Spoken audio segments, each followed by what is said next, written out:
Shooting from the lip here at Baxter's 942 in the Highlands. It's Tuesday, September 30th, 2018, episode 359. Day before Halloween. Oh, this is how we're starting? I thought you were doing like a prefix, like doing your episode number and stuff. I did. And then you get into it. Oh, okay. And then you just go straight into I it. go straight into it. Well, cut to the chase. All right. What's up, man? You doing all right? I am all right. Oh, there's my fiance. She just walked in. Let her come up in. She can sit right now. Get her in the picture. You want to sit down? Sit down. So we actually just started. But Yeah, I'm trying to get the mic level right. We're you good. Go like Yeah, I know. this. I know. It's like, oh. Where you want to be at? Hey, what's up? Oh, I'm good right here. All right. So, Yeah. all right. Let me redo the start and then. Shooting from the lip, back in the house here at Baxter's 942 in the Highlands. It's Tuesday, October 30th, 2018, episode 359. I've got 5 segments tonight. First up, my man Houston Rose, former Stuntman. We got to talk. TV personality, yeah. Turned Louisville Chef. I mean, that's kind of one extreme to the other, a little bit. Yeah, I mean, well, where do you want to start in this aspect? Well, first of all, welcome to the show. Thank you. Second, I've been bugging you for like 2 months, to be I honest. had someone needed to reschedule this first segment, so I told you earlier, I was like, who has, in the last month, has said the words, why am I not on your show? Get me on. I want to be on the show. So you came to mind, I reached out to you, and here we are. Finally. Houston Rose, man, you and I met sometime last year. That soon? Yeah, it's probably, I think I thought it was a couple of years ago, but okay, maybe a little more. I wasn't, because we had, remember the roast here? We had it wasn't that much further before the roast, I thought. Anyways, it's probably sometime in 2017. Yeah. And I immediately took a liking to you. Maybe it might be two years closer. Anyways, you are very charismatic. You have a great personality. You're hilarious. You're entertaining. I don't know about that, but you entertain me. Having fun. You do, and you put a smile on my face every time we hang out. Except, you see this scar right? Yeah, we won't talk about that. The good thing about this kind of thing exactly is you can't really see it. An owie. An owie. But I didn't do it on purpose. You didn't do it on purpose, but another reason why I do not like cigarettes. Exactly. Yeah. I need to quit. Not only do they kill, they burn. Yeah. But here you are. I want to get the Houston Rose story. So let's pick up. After you were born in a manger, then what happened? Well, okay. I'll try to do the fast version of how I did what I did and how I came to be back in Louisville. Sure, show. Does that work? It's your segment, bro. All right. I know. We got a lot of time. So I grew up playing music in Louisville. My mom was a piano teacher and vocal teacher. She actually just retired a couple of years ago. Played until a couple of years ago. Gotcha. So growing up, I always played music and I always played sports. So after high school, I went to UK 1 year. Yay. Go Cats. I mean, I like them. Okay. They're having a hell of a year, so. Absolutely. Unlike little brother. Go ahead. Yeah, man. Yeah. We could get into that. I know. Well, I'm a Michigan fan, first and foremost, so. They're having a pretty good year, too. Top 5, baby. Yeah. What's up? And we just went to the national championship game. People already forgot about that. Basketball. Yeah. So having a hell of a year all around. Yeah. Good sports school. So. So I was like, college wasn't for me, as it is for most, I don't know, musicians, whatever, unless you go to like, Juilliard or whatever. So my dad, I think he was a receptionist. Her son was a stuntman out in L.A., so he gave me his number. I was like, okay, I'll do that.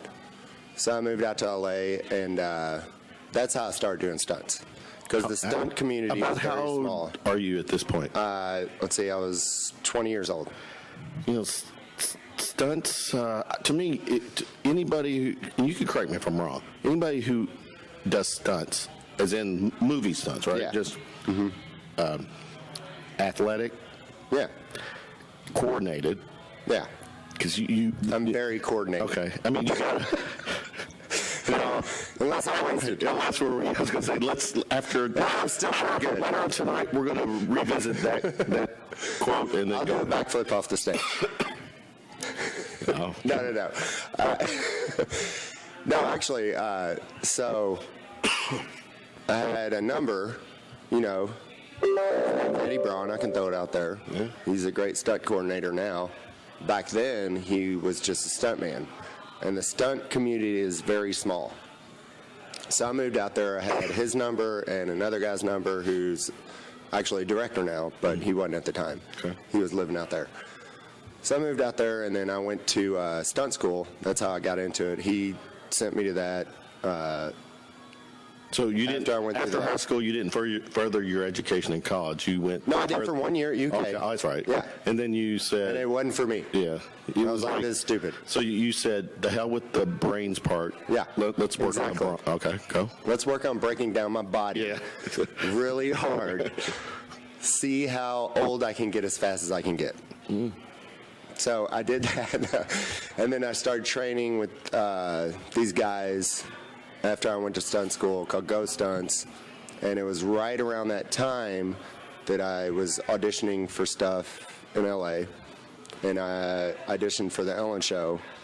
And the biggest reason I got that job, I think, is because on the audition, I just talked to her like a person. She talked to you, and she's like, well, what do you want to do? And I was like, well, I'm in the throes of getting in the stunt community, So she pulled, she was like, ugh. And so I did a backflip behind her couch, and she loved it. Don't make me pull out my trigger. Well, I'm older now, so my body is so broke down now, it's horrible. Now you don't fall, you just duck. Yeah. You missed. Yeah. Yeah, but so that's how I started working on the Ellen show, and that kind of snowballed everything with, stunt work and movies and everything. And then I kept playing music and stuff. And then I did that for, 10, 11 years. And then I got to the point where you go to coordinating or you just keep being a stuntman. And by the time you're 50, 55, you can't walk and you need replacements and everything. That's like the equivalent of football players. Exactly. Yeah. So I got to that point and I knew, okay, I'm not going to go into that. I'm not going to keep being a stuntman. I'm not going to go into coordinating because my head, I can't have 10 people's lives depending on my decisions. Does that make sense? Yeah. With cars and high falls and fire and stuff. So I had to take a good long look at my life and say, what do I want to do?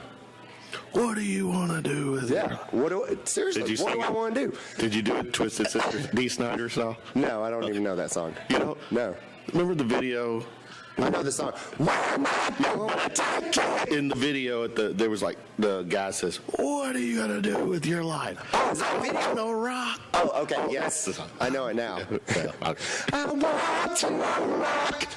Yeah. So the only thing left for me was I've always wanted to open up a restaurant. I've always loved cooking. Yeah. So you're the cook in the house? Yeah, I went back to college. So you make her the sandwiches, right? Well, because she said so. Sometimes. Yeah, she makes. She just microwaves everything. It's. I don't mean to put you on the spot right now, but it kind of pisses me off. Yeah. But anyway, I'm like, there's an oven here. Use the oven. Yeah, Like, you come home to. You can actually make this microwave burrito awesome if you just put some stuff on it and threw it in the oven. It would be fucking delicious. Okay, but so that's your chore or your role is cooking. You love Yeah, to that's cook. my venture in life right now. Okay. You know, so I actually got really in good 3 years ago, I guess. I started working for Adam Burris and Chase Maraschino. I don't know if you know who they are. Have you heard of Hammerheads, Game, Migo? Yeah, Okay. Oh, that's okay. these guys. Good to know. So I've been working with them ever since. And then actually it's so cool to like be able to do this show tonight because this is my first Tuesday off, and I don't know. I was like, give me 5 minutes. I'll see if I can do it. Yeah, because that's, You know? that's a good point. Because if I ever see you on a Tuesday night, it's because you worked and then Yeah. you've been able to, right. That's it. Yeah. And then, so we just opened up a new restaurant. It's called Ostra. Can I give a shout out? I see that. What's that about? It's so it's all about sustainability. Okay. You know, that's everything on the menu. It's about lessening the imprint of restaurants. You know, and what you put out. Mm-hmm. So you know, the industry now is like all about proteins, like meats and stuff. So Adam's trying to do different things to make restaurants real sustainable. Gotcha. So basically, like you could do like, a lot of the shit we have, like, now I can cuss. Okay, speak for Yeah, what's up, mama? Yeah. So a lot of the stuff we have is sustainable. Like you could, like he brings it in, or a friend will bring it in, and we'll do the menu off that. Like we use, insects. For real? Yeah.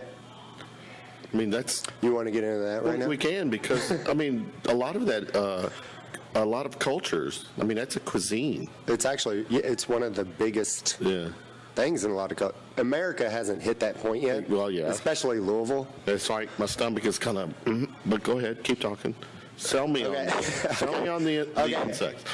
I don't know if I'll sell you on it. Okay. But I will say this. We do a brownie, which is made with cricket flour. It's ground up crickets, and then candied crickets on top of it.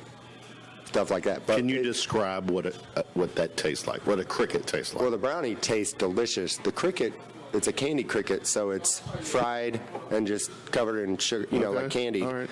So, yeah, I mean, you taste it. It tastes like candy. Gotcha. You can't taste the guts blow out of it. You know what I mean? Right. Like, you fry, just they blow up, and then their shell No is cricket like, eggs or anything like Nah. that? Okay, just checking. Okay. it's not going to taste weird. Okay. You ever eat crab? Yeah. It's an insect, man. That's a good way to put it. I don't know. The way you're describing it is one thing. The way I remember, because it is Halloween, Renfield eating insects, that's how I, when I see Well, I mean, you don't want to go out and, just grab an insect and eat it. Push the... I mean, you can. It's can. totally fine. Yeah. And and actually insects it's one of pure proteins. Like, it's just pure protein. All right. You're starting to sell me. It's gonna take hours for me to sell you on getting insects. started. So I won't try anymore. that's the Ostra thing. So it's multicultural. Ostra is a fusion restaurant. We have a lot of oysters, obviously. Ostra means oyster. Okay. But a lot of raw fish things, like ceviche. You like ceviche? Poke. I don't know if You ever had anything I've like heard this? I haven't tried them. I don't think I have. It's just like raw fish cooked in acids, Okay. like lemon juice, lime Right. juice, whatever. Okay. We got a lot of that. We have 4 different kinds of oysters. Oyster Rockefeller. 3 different kinds of those. Mm-hmm. But the other side of the menu is really weird. Let's hear the weird part now. Well, the insects part are the weirdest, but as far as a menu goes, so, prime example. A lot of times I'll be walking through, when we first opened, we just opened 2 months ago. I'll walk through and I'll see people eat it, and I heard a lot of people going, I don't know what any of this is. So they don't know what to order. Right. So Adam had the bright idea. Sampler. No, to do a duck grilled cheese. Oh. Because a person, and that's one of our biggest sellers now, because a person goes, well, I have no idea what the hell all this shit is. Yeah. Well, I don't know. They need and then they see grilled cheese. Yeah. It's like, well, I like grilled cheese. Give me grilled cheese. Yeah. But with duck. Yeah. And Is it meat? The duck meat? Or what is it? Yeah, it's duck meat. Yeah. No, it's purely duck feet and a little beak. Give you that crunch. We grind up the beaks. Duck DNA. And I go like this every day. Duck meat. Sprinkle it over the duck you. Yeah, exactly. Really, yeah. Mm-hmm. We actually had this one idea of making duck paper airplanes, and then when somebody orders it, just throw it at them. That was a joke. You yelled duck? No, that was a joke. I just made it up. I don't know. On a fly. All right, we got to talk about the restaurant. Yeah. Ostra. It's on Frankfurt Avenue, correct? Right across from Silver Dollar. So okay. Champagnery is a new place. It's right next door. Gotcha. You'd think we'd have a big sign or something, but you don't. No, it's like 8 inches on the left of an all-black building. You can't even see it. But are people finding But it's done by Adam Burris, who's he goes on Food Network and all that stuff. And it's pretty badass in the he's pretty much up there tops in Louisville right now. Right. He trained with Lamas at Ceviche for like 10 years. Hatfield. Look at that. You know that guy? No. It's a buddy of mine that I spar with him on Facebook all the time. Like politics? Politics. Of course. I don't know. Like, Hatfield? Yeah. Austin, good to meet you. So let's go back. I want to talk. Can we talk more about your time with The Ellen? LA scene? Yeah, the whole Yeah, LA. Yeah. of course. That's what everybody wants to talk about.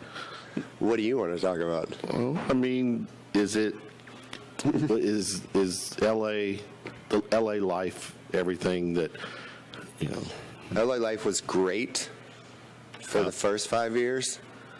And then once you get into it, how can I explain this? Okay, I'll explain this pretty good. So I had a lot of success. I was doing good and stuff, but it's just dealing with horrible people a lot and the traffic and like everything. I'm a country boy, so I'm used to that thing. A little bit slower. And my buddy said it good. He's like, I was driving down the 405. If you know the 405. I do, yeah. It's, stop and go every hour of the day. It's set for like an hour and a half. LA a lot with work stuff. So you know the street. Yeah. So he's like, I'm driving down the street, and, it's stop and go. It's like it is every day. And this guy just starts on his horn. He looks over, and this guy's just like, oh. And he goes, oh, man, that guy's soul just died. And that kind of sums up L.A. for me. Yeah. I got to seeing myself as, like, this jaded, bitter person around L.A. that I was just like, I kind of hate everything around here. So I made a decision to get the fuck out of there. Right. But, I mean, what I did was great, working for Ellen and, doing movies and all that stuff was wonderful. And doing music and stuff, played on a lot of albums out there. It was great. I loved all that. Right. And that's kind of the thing that sucks about Louisville is, like, I can tell you this. I've told her I've been kind of sad lately, and I didn't know why. So I looked at myself and was like, why am I sad? And I'm like, I love, cooking and doing restaurants, but it's like, growing up my whole life was music and movies. And you're out of that. And I haven't done it in years. Yeah. So you're out of that. I mean, I'm just out of that totally. Right. Yeah. Yeah. I have no idea. Yeah. But the music scene here is still. It's amazing. Yeah. I just haven't done it. You've got connections. The last time I played was with Bob Anonymous. Yeah. The day before I went on a date with her. Really? Yeah. So I like the wave though. Not this her, that her. Yeah, not you. We're engaged. We're engaged. I didn't even see you sit down. So I've been trying to. So last week was my full-time week at Ostra, And now I'm going to try to get back into doing a weird, like, leveling of, like, you know, working restaurants and then doing music again. You know what I mean? Yeah. If that makes sense. All right. Farming. Did I hear farming? Well, yeah, shit. We live on a farm. Oh, and, no. is that, I don't know. Did you say that? She said farming. Yeah. Well, I wouldn't call it farming like in a sense of farming like corn and stuff. Well, what's all right? I mean, to me, one definition of farming. Okay. Well, animals everywhere. But my brother came over.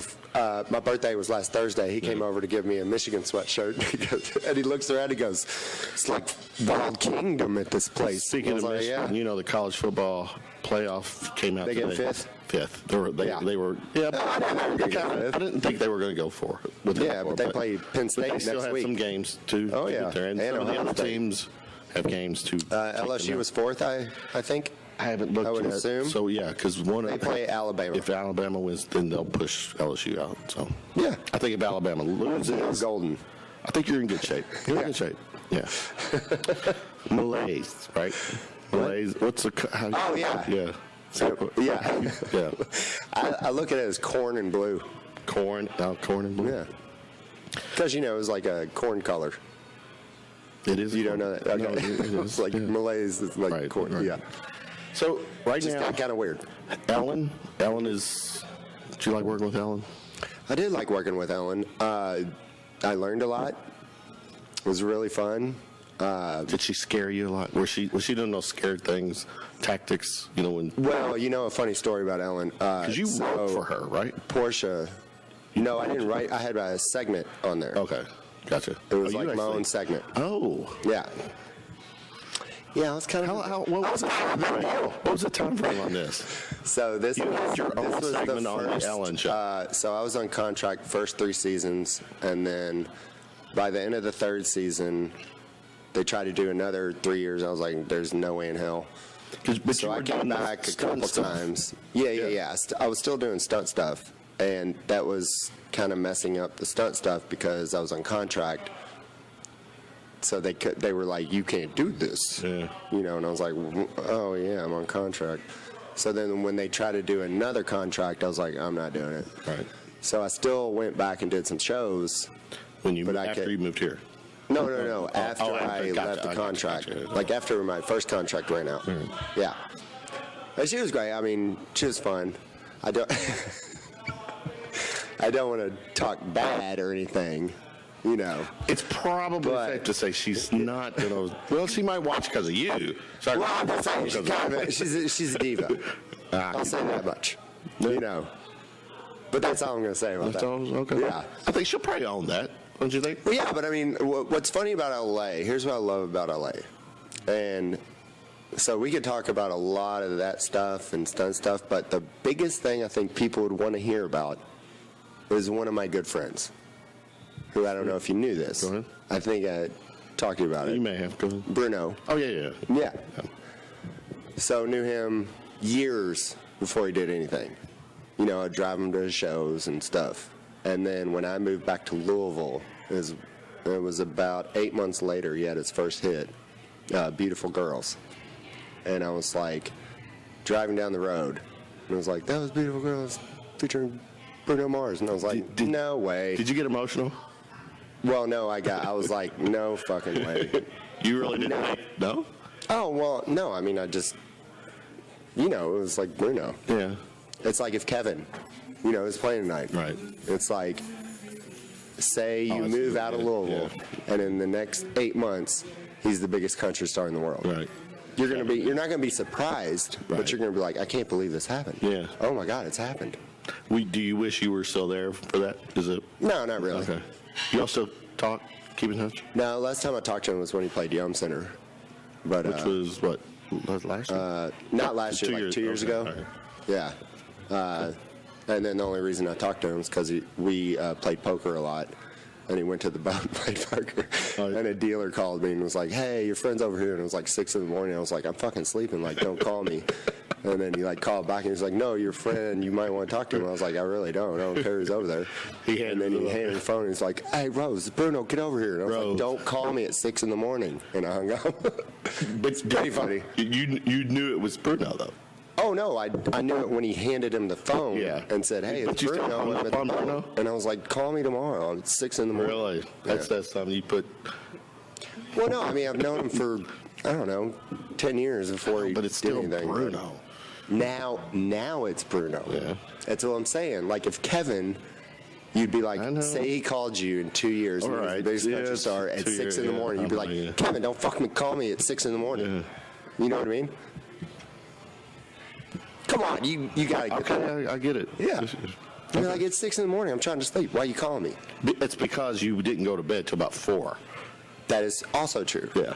So you're. And I was probably pretty irate because I was still probably kind of drunk. Yeah. All right. I was like talking, and these people never even. Next, she's segment 2, which we're gonna close your segment because there's stuff we could always talk. Oh, we can talk for hours. That's why I was like, what do you want to talk about? I got hours, but it's also kind of hard when you think about it. It's like, if you do like watch a talk show, it's like, oh, they got like, a couple minutes. I was like, man, 30 minutes. That's a lot of time. And I started thinking about it, I was like, you know what, man, we can talk for days. We have been. Yeah. And then after we're done with this, probably later tonight at Diamond, we'll keep talking. Oh, yeah. Hopefully Stu will be there. I heard Stu's coming on tonight. Stu's always here for the last segment. He's a great comedian. He's, I have my Shooting from Lip birthday bash in November. He's emceeing it for me. Oh, he's good. Do y'all know Stu? Great comedian. Yeah. But he's just now like getting back into it. Yeah. Which is great. Because he's awesome. Yeah, he's great. So I'll be plugging the show, my birthday bash later. So project-wise, outside of restaurant, anything, entertainment? We are actually doing this kids educational farm show. It's called A Fairy Tale Farm. I'm just going to throw that out right now. You can look it up on YouTube. There's one episode so far. So hopefully within the next month, that's one of the things I'm going to be working on with work. Right. Because you can't do that working full-time somewhere. So I'm going to be part-time at Ostra and then doing that show and hopefully a couple other things. Get back into music, Good. Which I got to. You need to. And there's a lot of good cats around here that will, Well, Bob was the last guy I played with. The next night after I played, went on a date, and now we're engaged. Yep, she killed the music. She was. It wasn't a plane crash. It wasn't. It was Sarah Bissick. Yeah, I gotcha. She killed the music. Thanks for hanging out with me. Man, thanks for having me. Nice little. I would love to come back. It was so much fun. Offer always good, man. And that went quick. It would. It did. Thanks. High five. All right.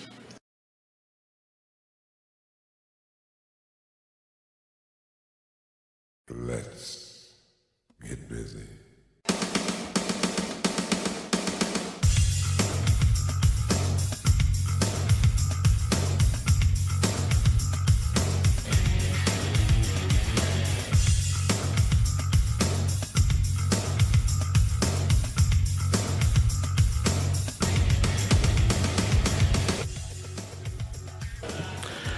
All right, guys, continuing with the Shooting from the Lip, episode 359 here at Baxter's 942 in the Highlands. It is Tuesday, October 30th, day before Halloween. And that actually based on the forecasts, Chelsea. Right. Ellis. People are out taking kids trick-or-treating tonight. Yep, today is Halloween. Today is Halloween now. Yeah, because of all this rain we're supposed to get tomorrow. But Chelsea Ellis, who is we're friends on Facebook, and that's how I find people, my guests, a lot of them through Facebook feeds. You're someone who routinely finds its way on its way on my news feed, and you're always into something cool. It looks like it's cool. And I'm probably, even probably the asphalt seal thing is cool too. Right. How did that happen? Different, yeah. Probably, that probably kind of keeps things a little honest. Definitely. All right, but Chelsea, welcome. Thank you. Chelsea Ellis, you're involved in a lot of cool things, and we're going to talk about that. But you're born and raised Louisville. Yeah. You said Eastern High School. Yep. Went to Eastern. Crosby Middle. Yep. So, what's the quick and dirty Chelsea Ellis? Give us a little history of me. Definitely. So, mainly I'm 23 now. So, when I graduated high school, right before my senior year, I was that teenager trying to figure out what I wanted to do when I graduated. If I wanted to go to college or just get a job. And I ultimately decided to not go to college and be mentored by my father in his asphalt company that he owned. So I took that route. From there, I explored everything entrepreneurship. I traveled to different seminars. I went to Las Vegas before I was even 21, just going to different business events and things like that. So before 21, you're going to Las Vegas. And I had some funny experiences. Exactly. Business events. Yeah. Okay. And it was funny. My first time, I think I was like 19 years old, going to Las Vegas for a conference. And I was on like the night flight there. And I was in between a scuba diver and a porn star. Me in the middle, and we were up all night heading to Vegas, and I'm this 19-year-old kid, like, I'm on my way to a business conference. Who had the best stories? Both of them did. It was actually very funny stories, yeah. So it was probably one of my funnest flights with sitting next to people. So yeah, it was very interesting. There you go. That's anyways. Right. So you go that route. You get involved with your family's business, and then obviously what I'm hearing or I'm figuring out is that through working with the company, family-owned business, your entrepreneur wheels start turning, and take it from there. Definitely. So from there, I just started realizing how much freedom you get from entrepreneurship. So the freedom to be able to have no limits on the amount of money you can make, on the amount of people you can help, and then on the amount of time you spend actually doing the things you enjoy. So even with the asphalt company, I was able to make my own schedule through that company. I still was, doing the things that you have to do with a business, but I was doing it on my own time. I'm assuming working in the asphalt seal company, you didn't come in the and start at like the paper room, or not the print room. Right. No. It was funny when I first got my business cards made. My father was like, "Go ahead and put vice president on there as your title," and I was like, "Okay." And I just went and looked on Google. What does a vice president do in a company? Like, what do I do in this position? So it was very fun, but I'm glad that he allowed me to do that because it made me step up to the plate. There you go. And have to act like a vice president. So I was able to mature quickly in learning on the things that I needed to do in order to. And that's the other thing I'm going to touch on real quick, and I'm going to let you keep going, is in looking at I figured you were young, but 23, I probably thought maybe 25. You're the same age as my daughter, and she'll be 24 next month.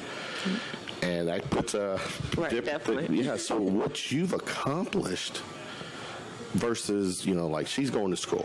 She has 2 semesters to go before she graduates and goes into the real world. Definitely. You have been knocking doors down for several years now, definitely, right? Yeah, definitely. So ever since I graduated, I think 20 years old is when I really became serious about entrepreneurship.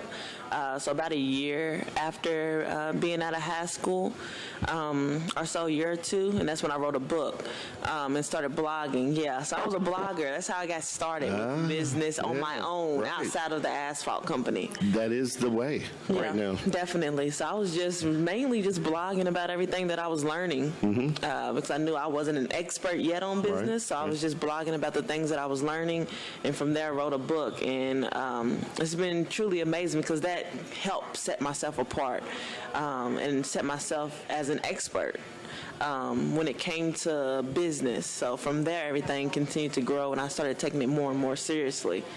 I'm going to your Chelsea Ellis fan page. A fan, you have Chelsea. Sounds good. Look. ChelseaEllisShow.com. I'm first person. It's like you see how many people are following you, and the first person I see is my daughter. Oh, gotcha. So that's cool. There's the connection there. All right, we're past the asphalt thing. And now you're starting to find yourself. Definitely. And you're starting to see what and where you want to go. Definitely. All this, at 20-some years, in your younger 20s, to have that discipline / motivation, it's probably safe to say that you got some of this is a testament to your parents, to your family, and good for them. Because to me, in this day and age, learned behavior. Definitely. So it starts at home. That's the truth. So, all right. Well, then you're blogging. Take it from there. Yeah, so I was blogging and just following a lot of online experts when it came to marketing and branding and business, and started going through a lot of online courses. So one course taught me how to write a book and hit bestseller as an author. So I went on Amazon. So I went through that course, and it worked. And from there, like I said, my brand was kind of born, Fell to Success, which is also the name of my book. So from there is when I started teaching other people the things that I was learning.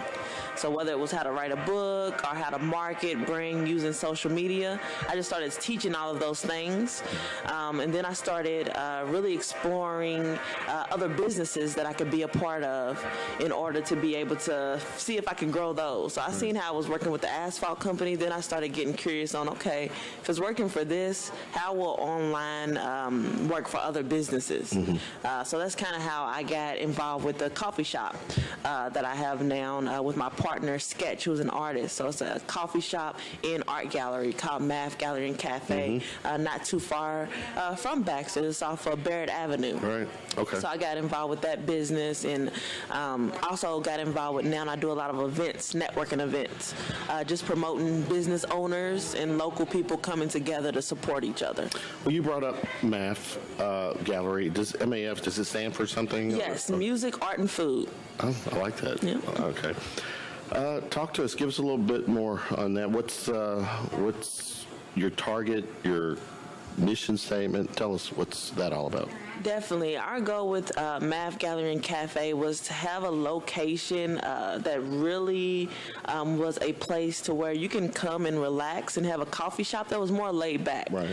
Because sometimes you can go to your more mainstream coffee shops and you kind of still feel like you have to wear a suit maybe to go in there. It's a little bit more, you have to sit straight up. But our coffee shop is a little bit more relaxed. We have a vegan menu, so vegan food that actually tastes really well. So we have vegan pizza as well as cinnamon rolls, and we really collaborate with a lot of local businesses. So, do you target maybe a younger demographic? Definitely, I would say so. More so of millennial generation. So millennials are big on entrepreneurship. I'm starting to see now. So, do you know how to drive a stick shift? No, I do not. Sorry. I do not. I did not. Look, I'm going to have to learn, but no, I don't. So, yeah, millennials is definitely our main target. And then we even like to collaborate to where we have kids events. And we like to teach. So we like to collaborate people who want to teach about art, who want to teach about business. Art, elaborate, break down the art. So any type of art, from music to visual arts to, photography, authors. We're even about to have a book fair soon. Oh, cool. So collaborating and creating the different ideas that we've always had, but trying to make it more fun and more unique. So like we're going to do a science fair. We're going to do book fairs. We have different art showcases. So really taking ideas to where family-friendly ideas as well, to where, older people as well as younger kids want to come and enjoy the experiences. This is what we like to do at Maf. Because what you're doing sounds amazing. And it sounds like you're also targeting a younger demographic as well.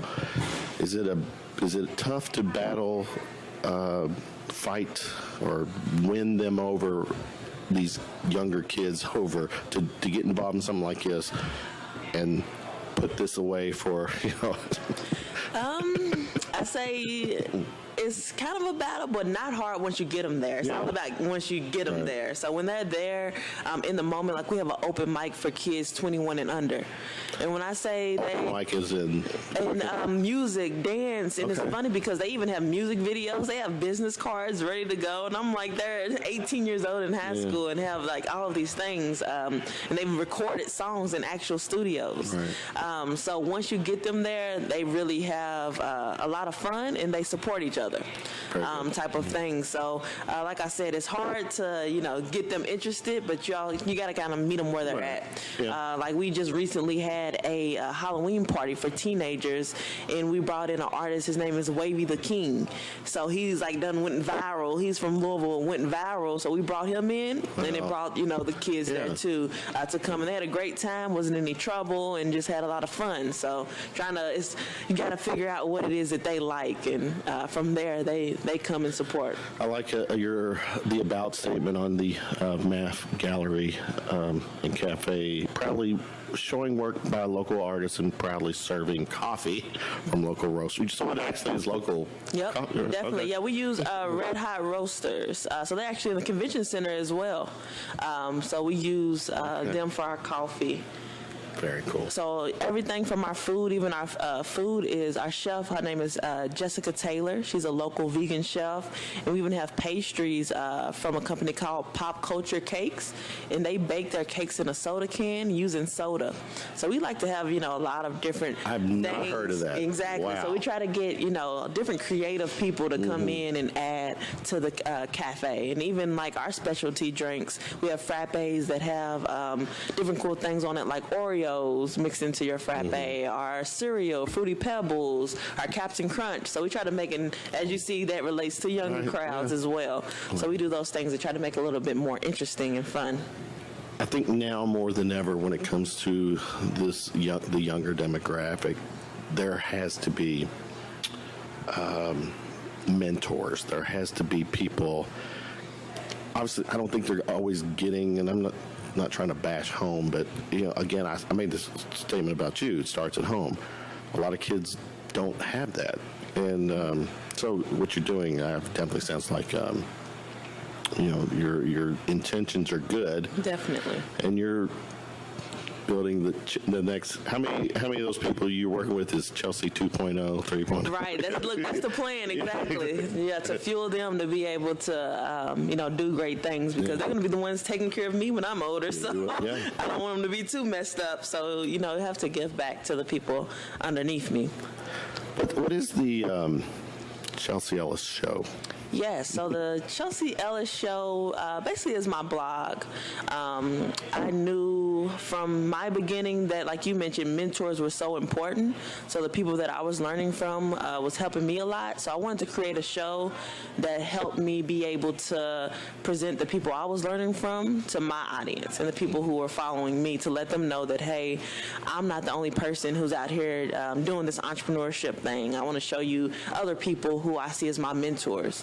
So the Chelsea Ellis show is just that, the way of me showing people that I looked up to and interviewing them, as well as a way of me blogging, sharing tips that I was learning on a daily basis as well, when it came to mainly business, motivation, and things about entrepreneurship and things like that. I'm blown away, the fact that you're 23. I'm looking, again, the Asphalt company, that's a family, but you dove in and you learned, you got the title, right. but you can't. You obviously did your homework to live up to the title. Your coffee, art and coffee, and then I'm looking at the Chelsea Ellis show. You've all this stuff. You're 23 years old. Yeah, definitely. So, do you have lazy? What do you do? Don't you watch Netflix?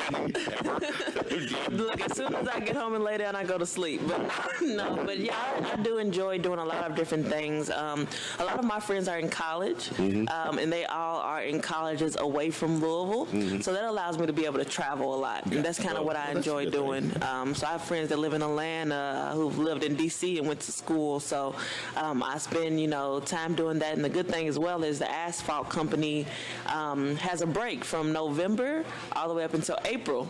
So that gives me a break from that. Yep, it's seasonal. So that gives me my break to be able to then recharge. Wait, you're still doing the Asphalt company thing too?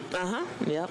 I'm the main, vice president. I do mainly sales. Right now, it appears you're involved with 3 legit businesses / entrepreneurs. Yeah. It's a lot. Show me your left hand. No. Is there someone? Actually, he's my business partner as well. So, we do events and things together. And that's working? Definitely. Look, he understands entrepreneurship, so that makes it easier for us to be able to. Because he's in it to win it as well. Exactly. He's like, Fair enough. And what's some of your goals? I mean, we're 23. I was like, in 5 years, you won't even be. Exactly. So, I mean, let's look at between a 5-10 year window. I mean, do you have this vision that you want to be set and retired by, looking ahead? Really, my goals have always been to help other people. I realized that if I could help create 5 other millionaires, that means that I'll probably be a millionaire. I'll probably be, making millions myself. Are you trying to tell me you're a millionaire? But that's my, ultimate goal is to help other people be successful, because I know as long as I'm doing that, then I will be too. So if I'm able to give them. I don't know if I've ever had a millionaire. I mean, if that ends tonight, then so be it. But that's my goal, and just to see all of my businesses expand and to be able to help other people. Because I realize the more my business grows, the more I can hire more employees, the more I can hire more people to come and have events and pay people more, artists more to be a part of it. So I just want to continue to grow myself so that I can help other people grow. In return, I know I will one day, but I enjoy what I'm doing. Really, I really enjoy it. And are you a day-to-day person? To a certain extent, but mainly I am. I'm a very planned person. I have like a 2-page long to-do list every day that I have for myself. But I always try to accomplish something every day, something new every day. I want to accomplish. I want to learn. I want to teach somebody every day something new. So that's amazing. Just the will, the energy. Definitely. It takes a lot of self-motivation to do that and to get up and really do it when you can just lay down and you could possibly not do something for the whole day, but you're like, okay, I'm still going to do it. I'm going to get a little personal here. Do you have a timeline on maybe family? Definitely, because I'm actually big on family, because like I said, I was raised in a 2-parent household. I have 3 brothers and a sister, so definitely. I always say, though, when I feel like I'm financially secure, as well as when my You've got 3 businesses.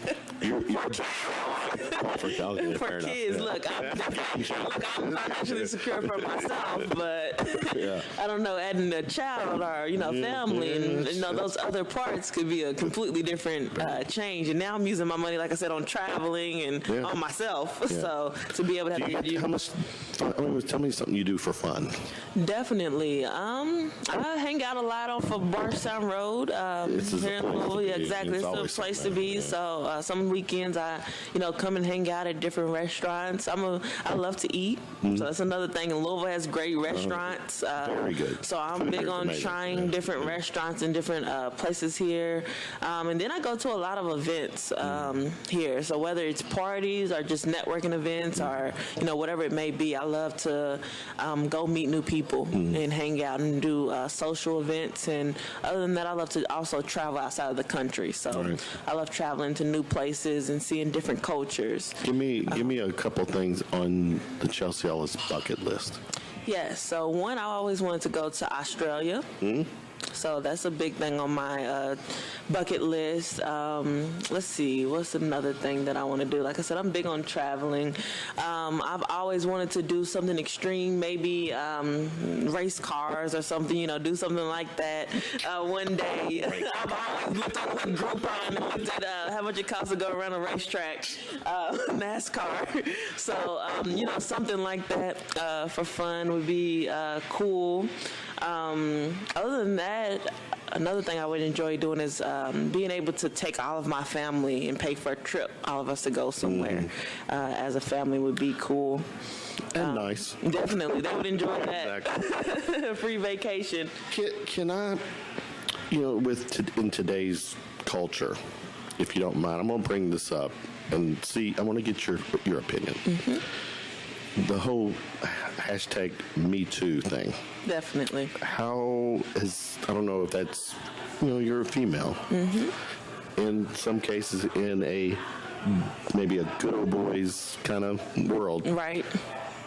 Has that, first of all, what's your take on the whole Me Too movement? Definitely. I understand it, and I see how it can take place even with me in the industry that I'm in. It's hard to be taken seriously as a woman and a younger woman. So I understand why it's taking place, because a lot of times men do feel like more of an advantage and can get away with a little bit more. And a lot of times us women have the mentality of we have to deal with it sometimes. And I think now women are stepping in and realizing, hey, you don't have to deal with it. Even if they are, a higher pay grade than you, or even if, somebody may not believe you because you said it, that, it's still our duty to step up. So I understand it a lot, and it's sad that it's, taking place, that that women sometimes just are still being seen as lesser than men. It's in today's world. So, and I always have conversations in regards to that. I've had plenty of events to where I've been asked by men to change my clothes. They said I wasn't dressed, a certain way for an event, and they wanted me to change, what I was wearing. But it's great that I have a father who is like, no, you don't have to, change who you are for anybody type of thing. So, with that, is I can see how it can be hard for some women to, step up and say when things aren't right, or, things like that. So, yeah. Oh, very good, very good. Winding down here, I do this little thing with some of our guests called Round of Shots. It's like a quick Q&A type thing. Got you. Fun. Just we'll just play along. You'll have fun. First concert you attended? I'm trying to think. It might have been... It's got to be... You should remember it, because it's not like... It might have been that long ago. You said I was 3. No, because I remember the first concert I was supposed to go to, it got canceled. And I was like a teenager, so there was like... Well, it was B2K, a band that Diddy created. Oh, yeah. So it was a boy band. So that was the first concert. I got an outfit and everything, and they canceled it. So, look, I couldn't remember anything after that. Because I was so mad. Like, the first concert I was supposed to go to. If you were stuck in an elevator with a celebrity, who would it be? I would say Oprah. Oprah? Yeah, I would say Oprah. She still resonates with a lot of people. Definitely. But you know what? I'll say it. She resonates with all colors. Definitely. That's the great thing about it's her. Oprah. Exactly. It's a one name. It's yeah, everybody can relate. Perfect pizza. Give me your toppings. Perfect pizza. Tell me you eat pizza. Definitely. I would say Meat Lovers. I would say a Meat Lovers pizza with, everything, sausage, pepperoni, all of that good stuff on there. Good. Do you have any scars? I'm trying to think. Probably so. I'm a tomboy. Tell us the weirdest scar you have. The weirdest scar I have, I'm not sure. I think I have one on my foot. I stepped into a glass table one time. Ouch. So me and I have a lot of cousins, so we always have a lot of guy cousins. Yeah. So they definitely tomboy. Yeah, so they definitely tortured me as a kid. But you kept up with me. Exactly, definitely. What's the strangest thing you've eaten? I'm a really picky eater, actually. So I would say... I asked because what brought it up is that Houston, the guest before you, he works at a restaurant, Gotcha. and part of their cuisine is crickets. Ooh. So it's a whole different culture, and they're trying to bring that. Yeah, so I don't. That's interesting. Yeah, but I would say probably, yeah, exactly. Not the worst is probably something like octopus or. I never even ate chitlins or anything like that. Really? Yeah, Okay. so. Okay, gotcha. Pet peeves, you got any? Pet peeves. I would say I really don't have too many pet peeves. I'm such an easygoing person. It's funny, actually. People talk about me a lot because I'm just, really chill and relaxed. And I'm just there, and I'm just happy to be there. It takes a lot to irritate me, a lot. And we wouldn't like you if you were angry. Exactly right. It takes a lot to irritate me, but... All right. Tell me a superpower you wish you had. I would say to be invisible. It's always fun to be able to see, Keep going. things when you're not there. See how people act when you're not there, to see different things. So it's always fun. Last one for you. If you had access to a time machine and you can go anywhere in the past, only to observe, you're not going back to rewrite history. You're only observing an era or a day or something in the past. Where would you go? I guess I would say the 90s. It just seems like so much fun. It seemed like a lot of fun was had in the 90s. The 90s. When I was born, I was a kid, so I wasn't able to really experience. 90s. So you're 23. You would have been born, what, 94? 95. 95. Yeah. Okay. So you just turned 23. Exactly, Okay, yeah. So to really experience, seemed like that was a fun time period. Let me tell you, my youngest, I have one teenager, 4 kids. One teenager, she just turned 17. Son just turned 21. Daughter Claire will be 24 next month. You're right there with them. Definitely. What was something that you wish I would have asked? Something you're just proud of, something you've conquered, something you're getting ready to do. Definitely. I guess. Besides hijack, you're the one I think is going to just. You got the capability and the mindset, I think, to just take over this city. That would be great. Look, that's the plan. You give you another 10 years. Definitely. I guess the only thing I would would think for you to ask is advice that I could give to somebody going after me, and that's just to keep going no matter what. A lot of times it gets hard right before your breaking point or before things turn to be really great or really good. And a lot of people stop right before they reach the level that they can. So that's the advice that I always give to people is keep going no matter what, and things will eventually turn around for the better. Well, this sounds cheesy and cliche, but I'm feeling this positive energy. Definitely. And that's what I think you bring anywhere you go to. I can just see it. I can tell. Good for you. Thank you. And as a father, someone close to your age, I would be as proud as hell with your accomplishments. So I wish you nothing but the best. And remember me in the day. Definitely. So, and we'll do it again. That was a great Thank conversation. you. I appreciate it. All right. Thank you. Let's get busy.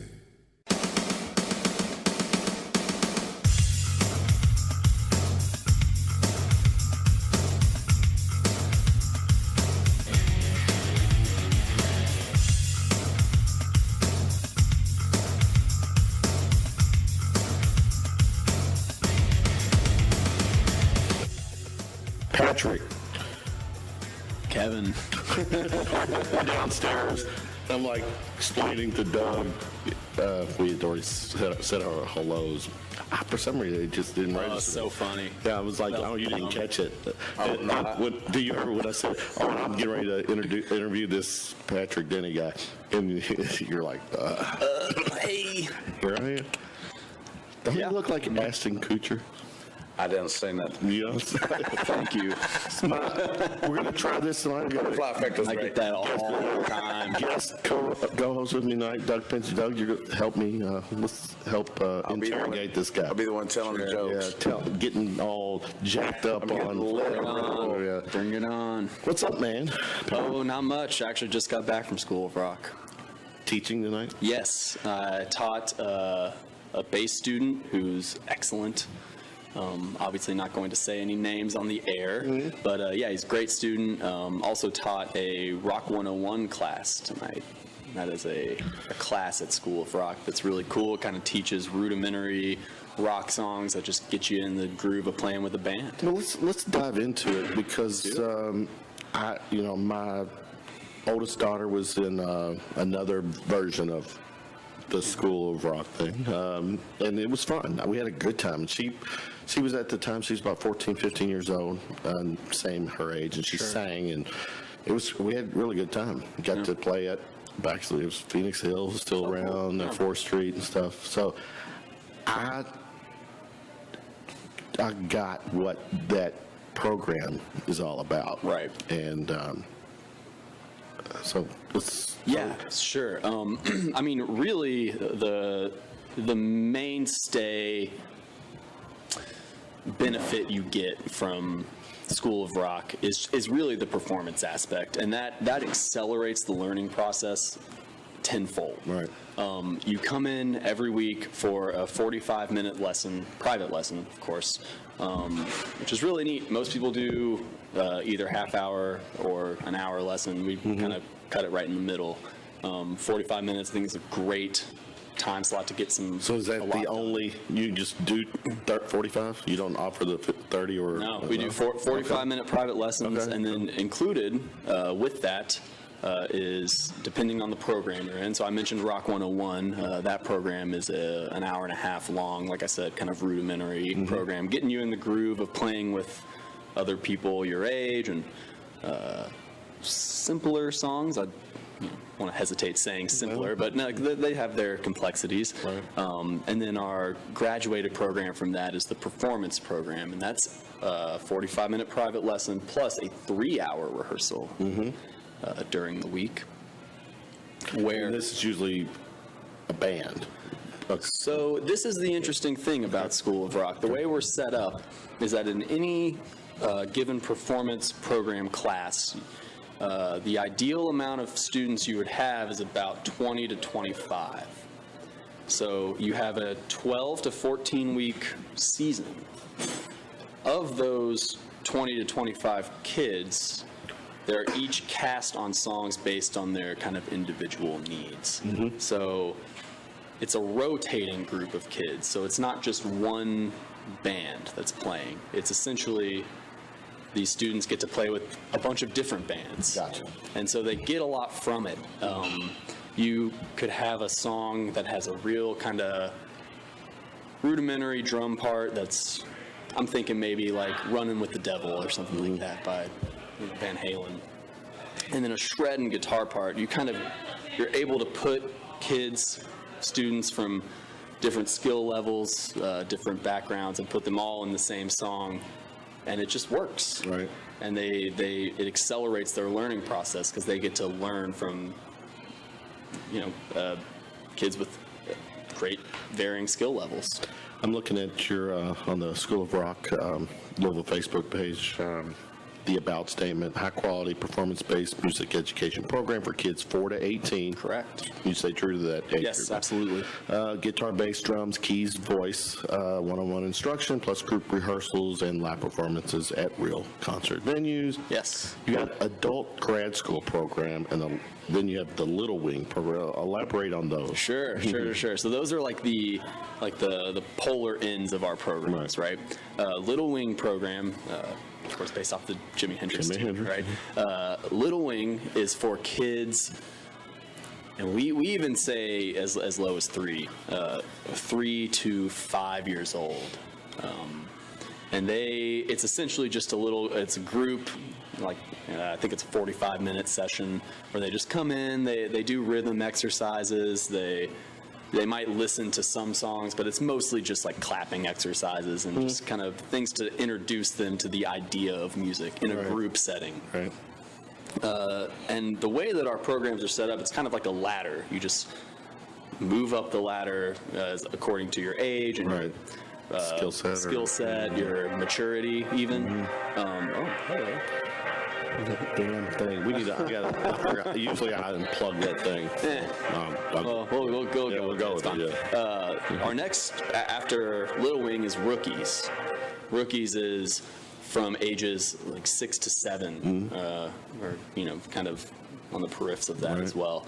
And Rookies is where they come in. The students come in. They maybe from Little Wing, maybe new, but 6 to 7, they find out what instrument they want to play. So they get to try out drums, guitar, bass, and they do it in a nurturing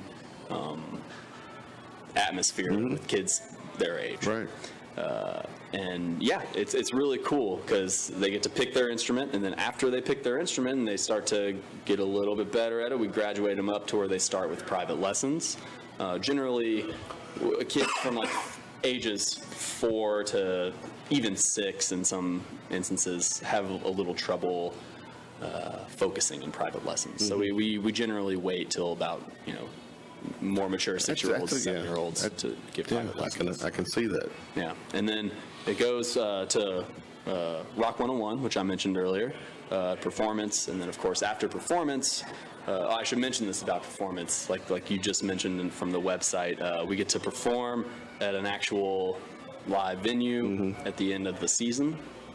Usually each show is themed in some way. Our show theme right now is We Will Rock Lou. It's like 1970s classics with a little bit of local flavor thrown in. Our drum instructor, actually, his name's Billy McNichol, and some of his family were in this band called the Rugbies, which was like a Louisville-ish group back in the 60s and early 70s. So we're going to throw some of that in there as well. And that's going to be at Zanzibar on January 26th and 27th. So they actually get to perform at a live venue. It's super cool. Their whole family gets to come and support it. It's usually around noon time, so no conflicts, scheduling conflicts, especially with the venue. Right. So yeah, that's the benefit of our performance program. And then of course after performance, you mentioned the graduate program. Basically, it's an adult program. Yeah. But to be in the grad school or adult program,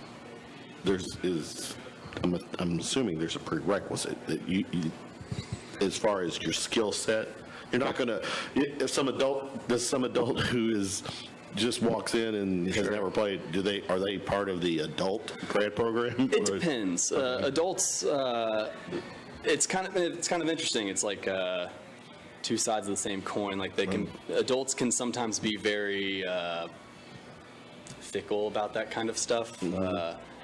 They might be a little bit concerned about their ability and maybe not able to go into a performance aspect of it, which we give them that full freedom, of course, because they're adults. They can do whatever they want.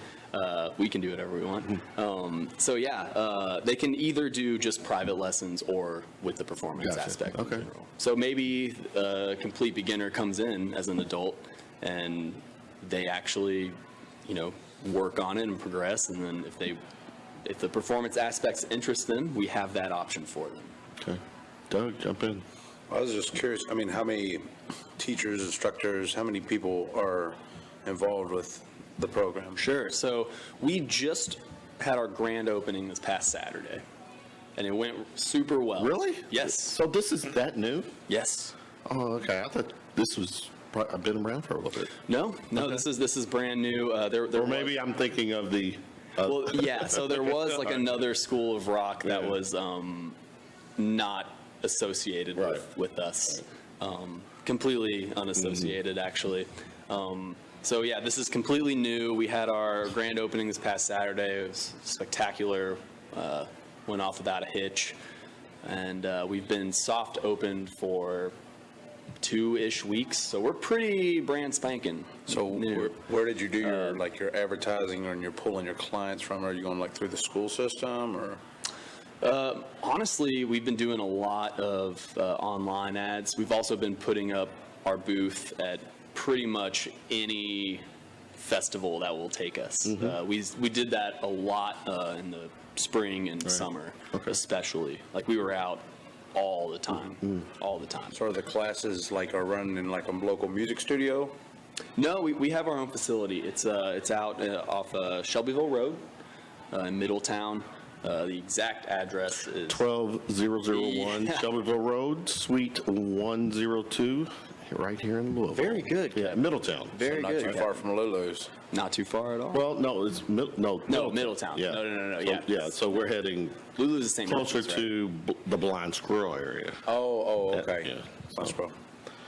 English Station, is that, how close is that to English? Not entirely sure. Okay. I know that it's in the same like shopping center as Havana Rumba, Right. Okay, and gotcha. Simply Thai Okay. and All right, Advanced Auto gotcha. Parts. All right. Yeah. There you go. We've really been enjoying the space. We really just got it like up and running, and it's just a So this is beautiful that space. new. I mean, It it still smells new, right? It actually does still smell new. So yeah. We're here with Patrick Denney, School of Rock here in Louisville, with guest co-host Doug Pinson. Hey. Keep going, Doug. So did you have enough, perspectives to pull from where you were, calling, you were choosing who you were going to select for your school, or did you have enough there where you were able to embrace them all into the program? Oh yeah, we've embraced anyone who shows interest. I mean, anybody who is interested in a kind of comprehensive, accelerated, performance-based music program, we will take. So I have when I was in 4th grade, I had an interest, obviously, in music as a young age, and so I wanted to play in band, but you had to be in 5th grade to do that. So orchestra was 4th grade, so they're like, who wants to play a cello? I raised my hand. They're like, you can't fit a cello on the bus. Who wants to play a viola? I raised my hand. They're like, you can't fit this on the bus, which I don't know why. So guess who got stuck playing violin?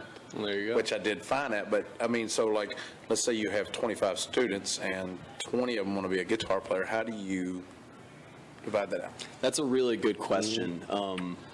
So right now, our most like populous instruments are drums and guitar. Pretty standard for any music school. The cool thing about School of Rock is that we get to. I mean, if you're a bass player and you come into School of Rock, like you're going to be able to play a lot, at least at the outset. Once we get more students in, the playing opportunities will even increase even more because we'll add more shows to the mix.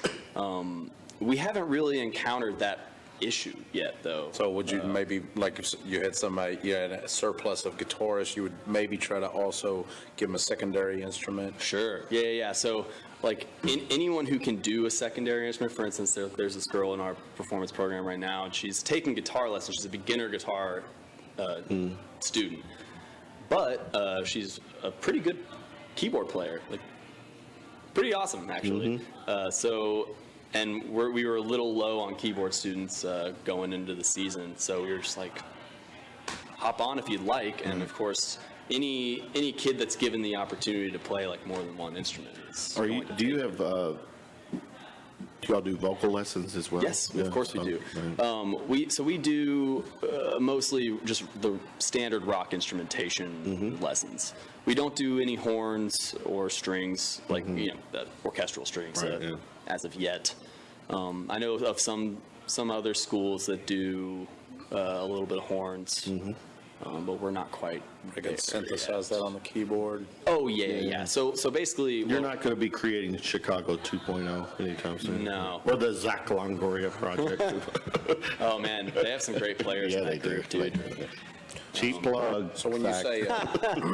you say rock, I mean, does this go back to the 50s, like Chuck Berry? Yeah, so like I mentioned before, all of our shows are themed. So of course you can't just do like 1870s rock themed shows, right? Like you have to be really creative about it. So sometimes we'll do, well, I mean, we haven't done this yet, so we're brand new. Yeah. But no, like But you got these ideas. yeah, the idea is, you might have like a Radiohead versus Beck show where you do, just like those two artists. You might have a show where you do one album in full, like a whole Beatles album, something like that. Okay. Might do like a rockabilly album. How progressive are you going to go with your rock? Like, I mean, there's so many, you say rock, I mean, there's everything from the basic, like I said, Chuck Berry, up to like grunge rock, and there's alternative and the hard rock, Metallica. Yeah, of course. I mean, so. Yeah, we definitely plan on doing a metal show at some point. We have some little young metal kids. Now you got my attention. Yeah. I want to check out, hear someone start Inner Sandman. Or Like that's actually kind of the reason that we chose the 70s show to start with. Good. Because there was so much. There's so many different things happening with rock at that time. Southern rock, progressive rock. Allman Brothers. Like right now we're doing a Rush tune, Fly By Night, and it's that's not many people know this. I'm a huge music fan, but Rush is my all-time favorite band. Yeah, I've seen them greatest twice. Power trio ever. Easily rock the greatest power trio. Yeah. I don't know about the country thing, but I'm talking about power trio. My favorite rock, which is not a trio, but AC/DC is my favorite band. We do tons of AC/DC. I mean, and that's great. I mean, rudimentary, like you said, the 4/4. Exactly.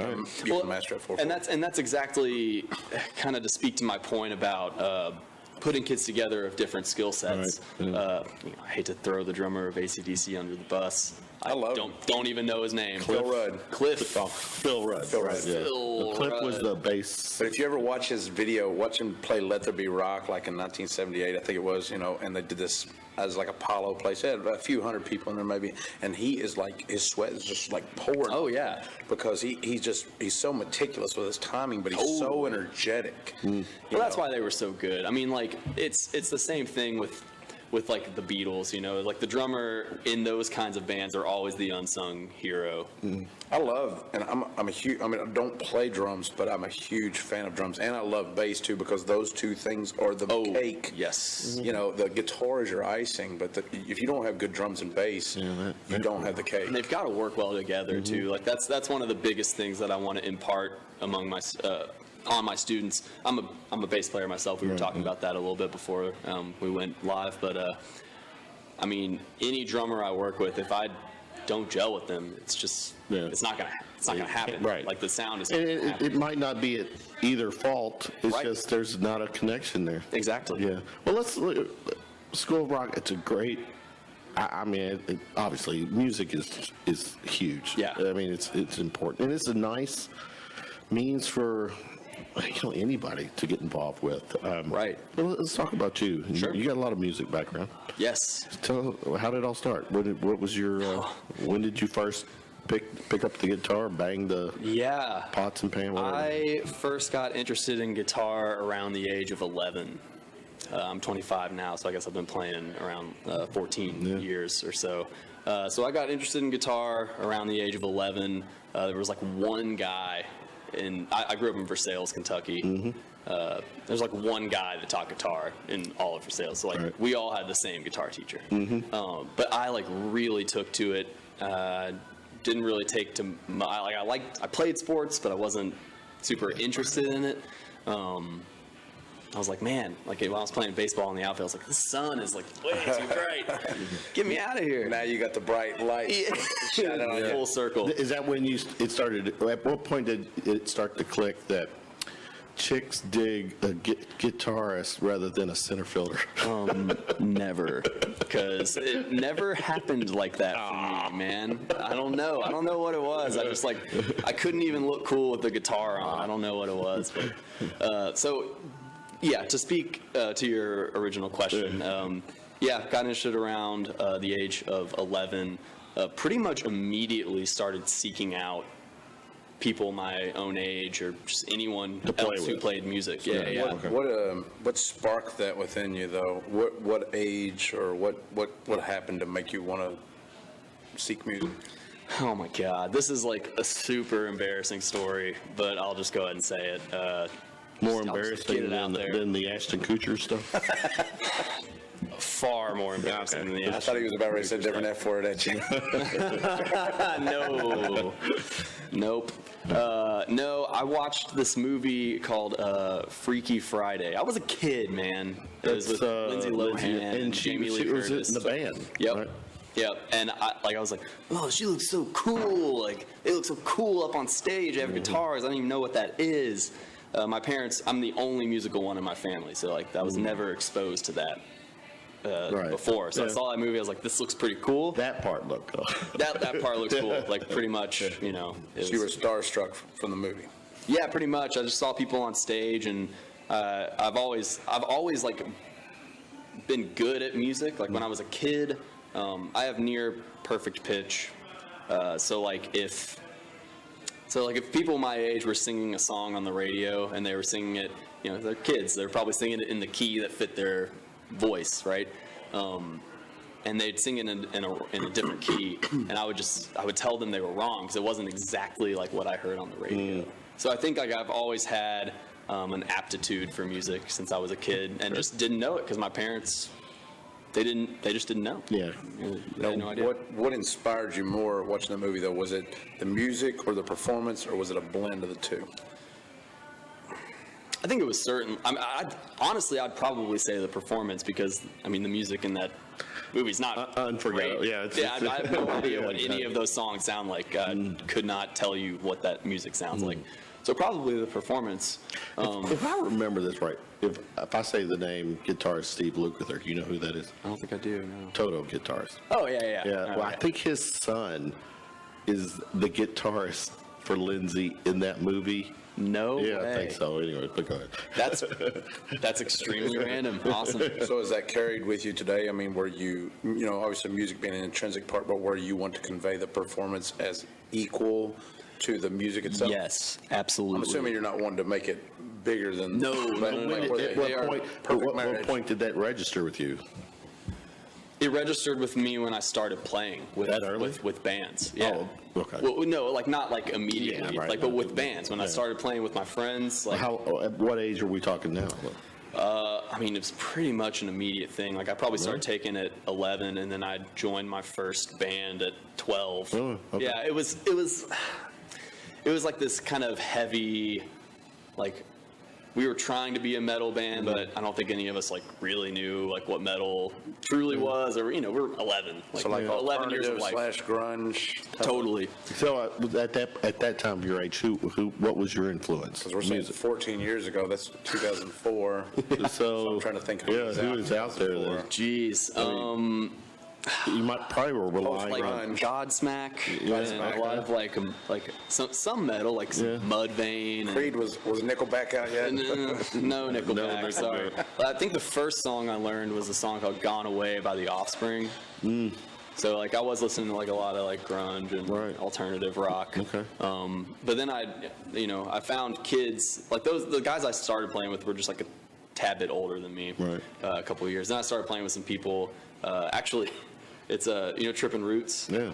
That was my band in high school. Those guys were. So because Trippin' Roots, they're badass. Yeah, they're super badass. They've made their name here. Yeah. They're one of my favorites. They're great guys. I love all those. I've known and been Evans, playing music with those guys for over a decade. Okay. Like when we were in high school, we had a band called Volume 11.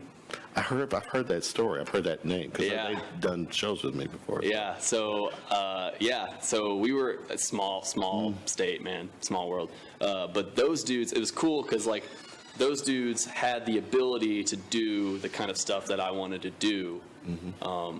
And I brought like my own aspect into it. Like I think they'd even tell you this if you asked them, but I don't think they were doing much with vocal harmony by that time. I was probably 13 by that time when I joined that band. And then we really got thick with the harmonies, like as soon as I joined in, because I was like already listening to the Beatles and Queen, and I was just like, man, like you guys can do it. You guys are awesome. You guys can do it. So like that's one of the big things when I heard about this job opening at School of Rock. I was like, a lot of these kids probably, because they don't live in a small town, they probably don't get that kind of opportunity. Like, schools are so big here that maybe like the other musicians get like lost in the fray. So that's what we're trying to offer, is like a place for those kids to come and get that same experience that I got. At schools too, I mean, like they're going to teach you classical theory, or which is wonderful too. It's important to learn it, but they have less respect for rock. Right. I mean, even when I was probably about 14, 15, I had a guitar teacher and I wanted to learn rock stuff. He was more interested in teaching me 1,000 jazz chords. Right. Because he was a jazz teacher. Sure. And that's cool. I learned some stuff, but I think the concept of School of Rock is really good. I mean, I try to introduce the kids to some really heavy stuff, stuff that it's anti-pop, totally anti-pop. Sure. And from a playing perspective, someone who's trying to step in and learn something, I'm telling you, I'm 51. I still have on my bucket list learn to play the guitar. Come on by, brother. I don't think I can. Here's the thing. I don't think I can play an acoustic. I think it's too different. I think I have to play like a rhythm. It has to be a rhythm guitar. I can't. I mean, I'm not gonna electric is definitely like easier to play, just like physically on your fingers. Then You don't want to play my 13-gauge strings? I'll leave that to you, man. I just want to keep it simple. My friend calls it bell and wire is what he calls it. Yeah. So we'll be in touch, because I want to. That is on my Dude, list. seriously, stop by. And ukulele, I mean, Angie, she's learning I've ukulele. got a cowbell. I keep a cowbell actually in my bag. got it over there? Or in the car. So I've got up with a band or two to play cowbell. Do you need a cowbell? Well, Angie would get jealous if you played cowbell, because she loves cowbell. I know, but Hey, we can have dueling cowbells. okay, well. Oh, sounds like war. Sounds like torture. Saturday Night Live. There you go. Yeah. So we're current now with you. How many bands? I mean, how much music are you doing? I'm doing so much music. It's crazy. So right now is it safe to say your livelihood is based around music? Oh yeah, I don't have another job. Yeah, but that is a job. I mean, No, yeah, it is. Yeah, that's what I'm saying. Like, I'm all music all the time, and Okay. have been. I was doing another teaching job before I got this one. Okay. And that's when I went full time. Okay, so how long? That's a good. How long have you been teaching? Because that's a cool thing, especially for someone your age. You're still young, and you're making time to teach people to. Right. I started like formally teaching about a year ago. Like, I had some students kind of informally where we'd meet, maybe twice a month or so, and I would just go to them for a few years. So I had already dipped my toes in it. But yeah, I've been like formally teaching for about a little over a year now. And this job has just been super cool, because it's like with those other jobs, like there was no performance aspect, Right. And that's just so cool when you have something to actually work towards. Okay. And I get that complaint a lot, like I just see my kid coming and going from this lesson, and it's never put into practice other than like when they may or may not practice at home. Right. Yeah, it's like a total team-based thing. Yeah, but I am playing all the time. Like, it's been super busy for me. I'm in several cover bands, several original projects. Cover band wise, I'm in this band called Funkasaurus. Yeah, it's a lot of fun. It is funk. It is a lot of fun. Yeah, it's funk for sure. I play with Artie Dean Harris. It's like a country guy who's been around forever. We do a bunch of covers, and we play a lot of weddings and stuff like that.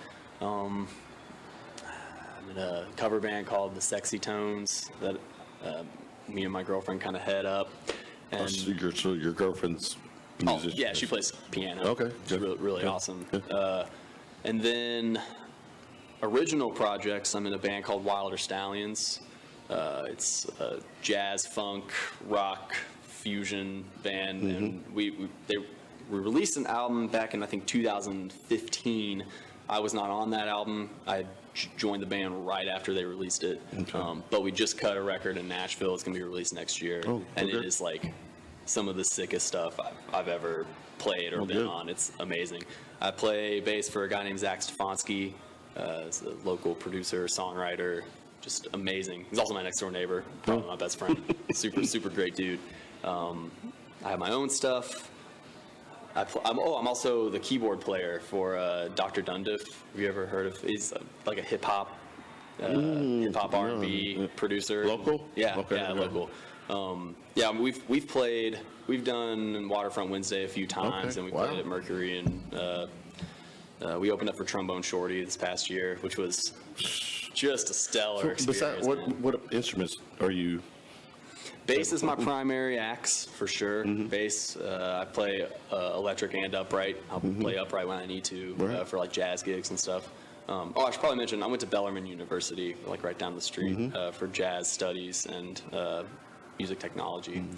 So I do a lot of like Got a recording. weird my own. question. Sure. I'd Yeah, like to yeah, come yeah, back. I've got a question about the School of Rock here too, but Cool. So like free jazz, do you get Yeah. into any of that? I do. Explain it. What is that? Free jazz, in a simplified term, is normal music. Everything kind of follows themes. So everything follows patterns. Nice. How do you do that? Yeah. The fawns. Teach us. The force be with you.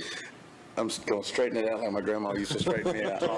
And so, but free jazz, everything follows its own pattern. I mean, in true free jazz, the drums and the bass and whatever instruments, they can all follow their own individual path. So it kind of sounds chaotic. Sure. But the idea behind it is to express your emotion, and the other players are free to express their emotion. So it's polyrhythmic, polytonal, atonal, whatever the terms you want to use. But simply, it's like everybody does. So like Captain Beefheart, Trout Mask Replica, which would be something you should listen to really understand. Or what's the Othello? What was his name? Sun Ra?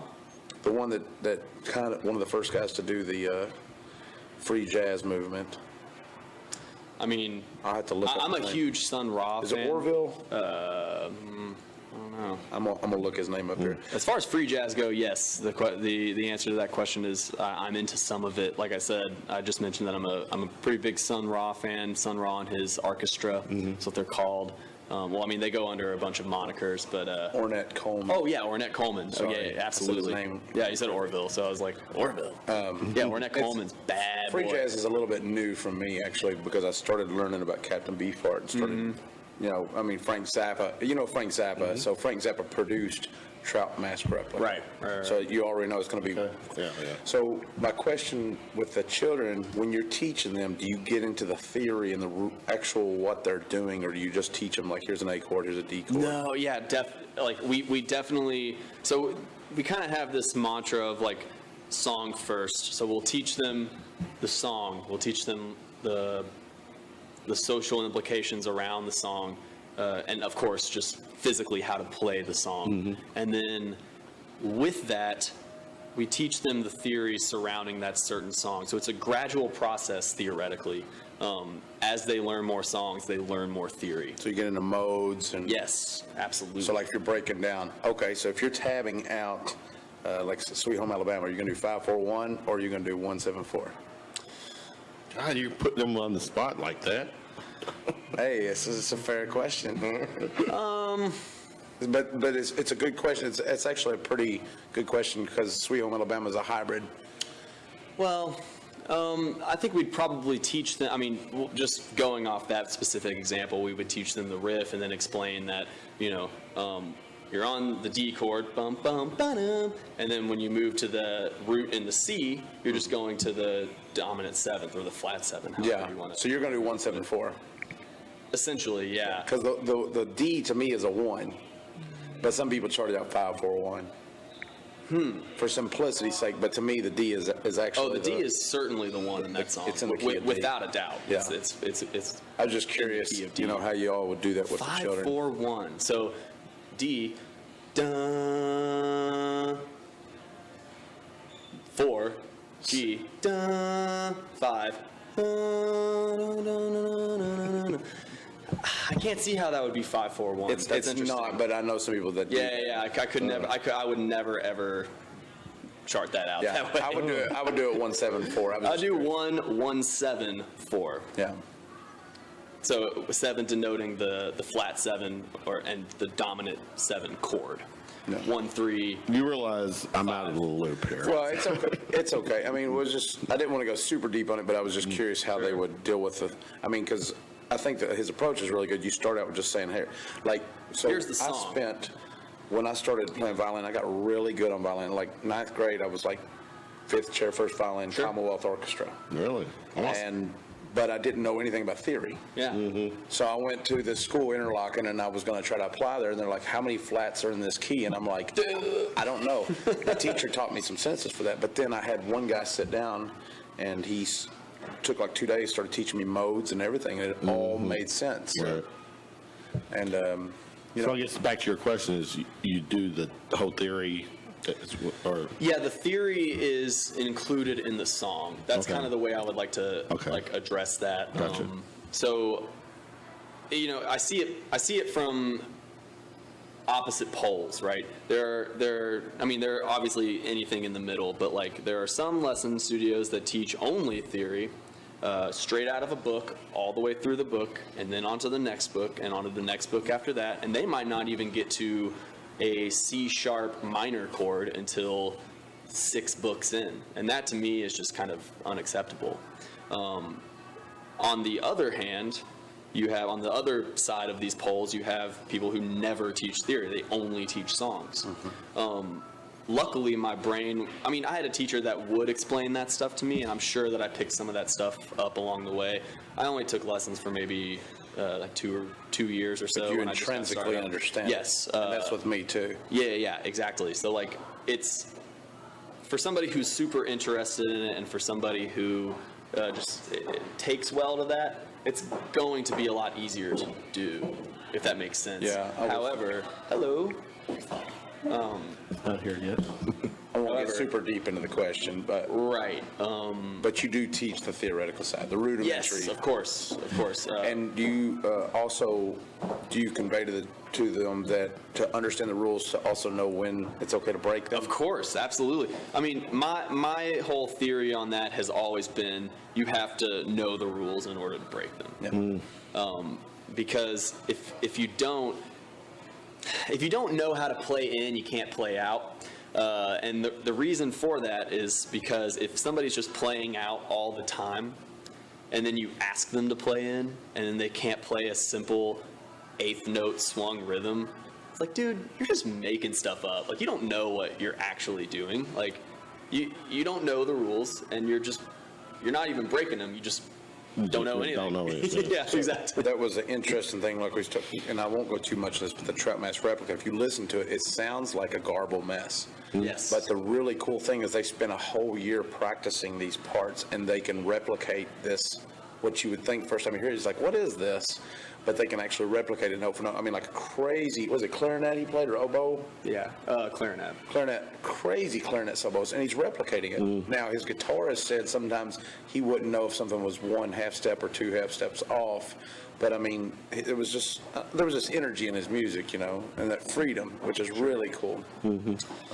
Yeah, that's the reason that I like artists like Sun Ra and stuff. They kind of, they might develop like this whole free jazz piece off of one theme, and it might be just like 12 people playing that same theme and at different times or different keys, and I don't know, they just would see where it went. I don't know. I think it's super cool though. I try not to go too far off track, but that was just an interesting topic. Absolutely. question. This all ties back into music education in general. All right, So let's get back with School of Rock. Sure. What's upcoming? What's some of the plans you got as we're heading towards the end of the year into early next year? Sure. Well, like I said, I think I mentioned this earlier in the podcast, but we've got our seasonal show at Zanzibar on the 26th and the 27th, and they're of January. Okay,